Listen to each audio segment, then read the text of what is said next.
Put on your normal human eyes, cuddle up with your normal puppy sidekick, and wiggle your antennae in salute as we talk about 21 stupid Invader Zim facts you'll wish you could forget. Before we blast off, please attack the like button, dominate the subscribe, and invade the comment section. Stupid fact 1. Those were real lasers, and that guy actually got hit in the eye. But this was the best take, so the filming crew just had to roll with it. And everybody liked it so much, they did it a second time. Oh, and remember, lasers. Stupid fact 2.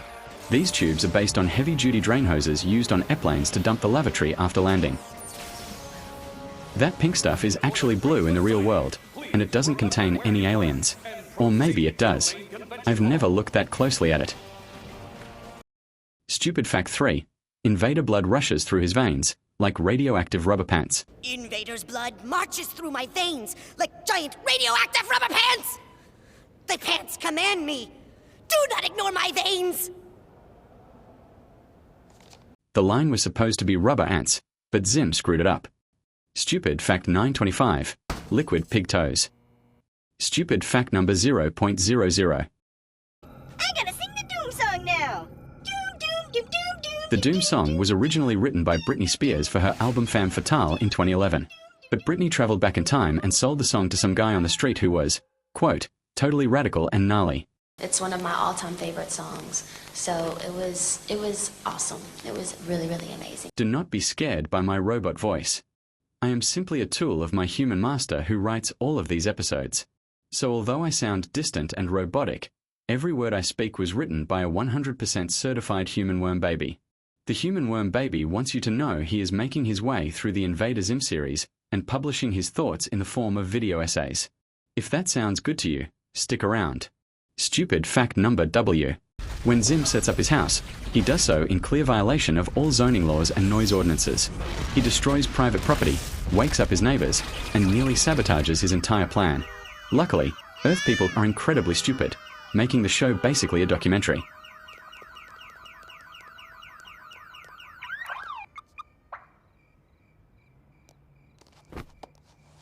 Stupid fact number hello.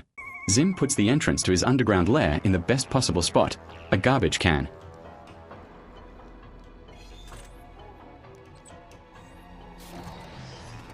It's all us were wise to choose me. Stupid fact number goodbye. Zim is not a flat earther. The more we know, the sooner we can conquer this spinning ball of filthy dirt. Stupid fact number Am I the only one here who sees the alien sitting in class? This kid is a crazy conspiracy nut. He thinks Zim is an alien.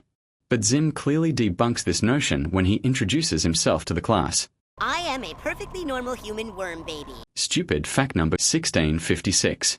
Dib makes a big deal out of Zim's green skin. What about his horrible green head? Insolent fool boy! It's a skin condition. Their classmates rightly defend the new student, but from that moment on, these two become mortal enemies. 1950. Dib attacks Zim after school. His bigotry is infinite. I just want to go home and be all normal! You heard him. He just wants to go home and be all normal. Let this be a lesson to everyone. 22:14. Dib stalks Zim all the way home. Zim escapes, and that's the end of the episode. Okay, so what did we learn from the first episode of Invader Zim? I don't know. I don't know. I don't know. And that's the best lesson anyone could give us. Episode 2 is where Zim really gets going. We start with Zim acting like any normal human worm baby.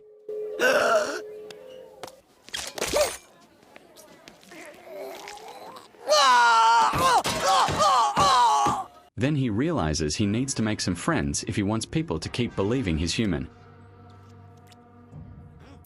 He devises a series of tests to determine which kid is worthy of the title friend. Hey!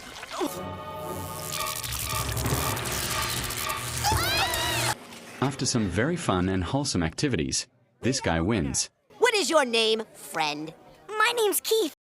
The two best friends do regular friend stuff together.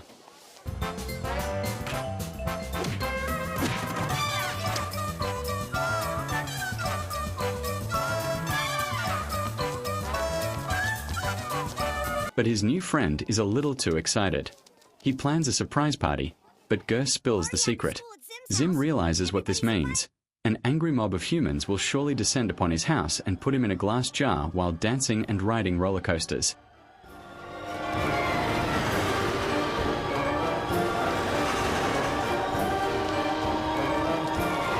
Zim's friend, Chief?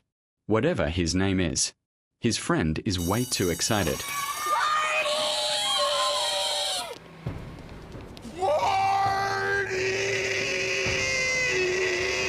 Meanwhile, Zim has devised a surprise of his own. A present so friendly, so wonderful, that it will be remembered for generations. For me? Oh, you are my bestest friend. Thank you, Zim. He installs very cool new eyes in Chief's head.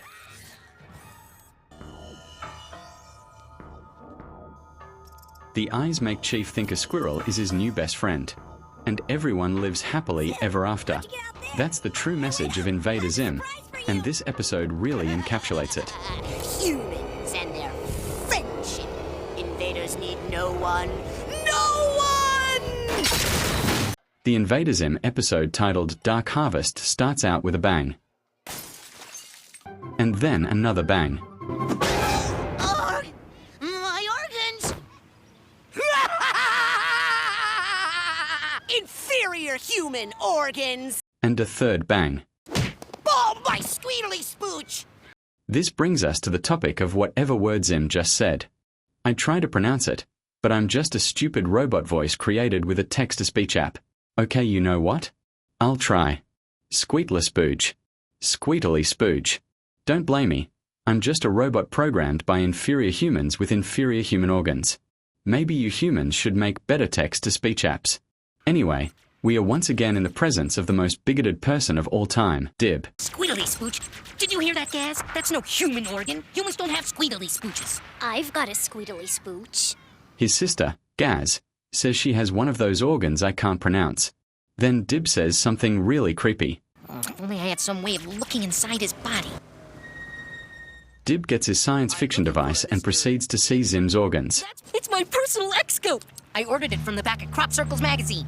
You had it delivered to school? Hey! Throw it over here, you filthy, stinky friends!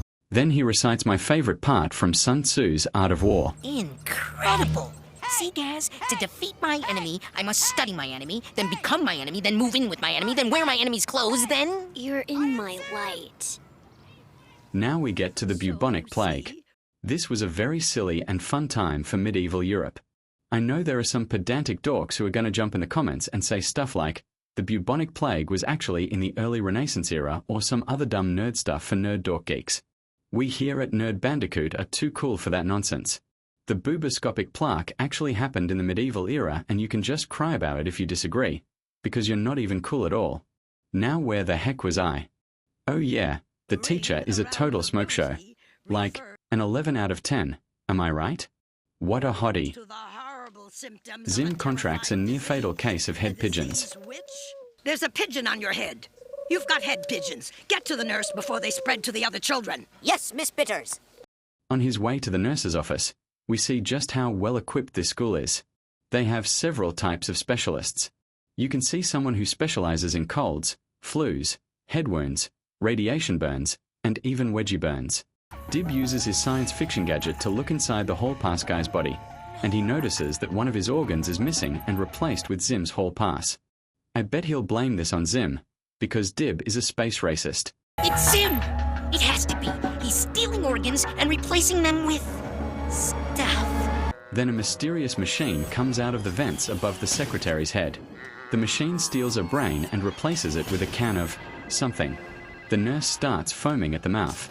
Yes indeed, dudes and chicks, we are in for a body horror festival. Dib scans all the kids in the cafeteria and sees that there's a doings a transpirin'. There's a doings a transpirin'! Dib confronts Zim in the cafeteria. We haven't seen Zim for a while now, and I must say he looks much healthier.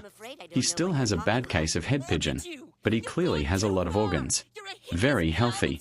And he's been working out. I've been working out.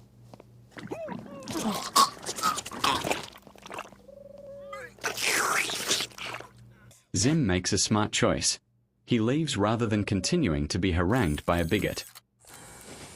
Dib follows a healthy kid with all his organs. You!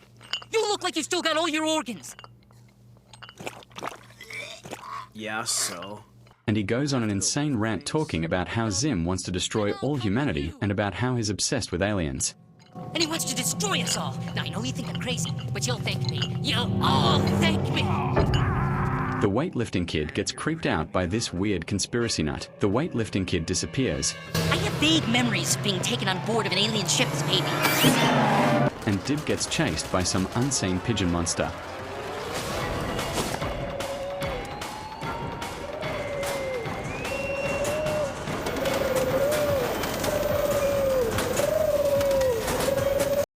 As Zim clearly states near the end of the episode, more organs means more human. More organs means more human. Zim has a ton of organs. The medical professional gives her analysis which lines up perfectly with Zim's hypothesis. Why, you're one of the healthiest little children I've ever seen. And such plentiful organs. And then we get to the twist ending. After all this time, after all the threats and the lies, the truth finally comes out.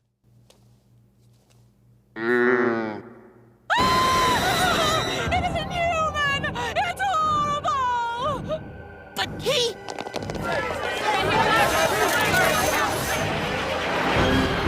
Dib is a cyborg. Journalists confirm this disturbing fact and dutifully report it to the people. So remember, if someone is accusing you of not being human, it's most likely because they themselves are hideous mooing cyborgs. Okay, that's the end of today's episode. If you have plentiful human organs, please hit the like button and subscribe to my channel for tons of very important information such as the informations you have just ingested into your cerebral respiratory system. How many squeedly spooges do you have?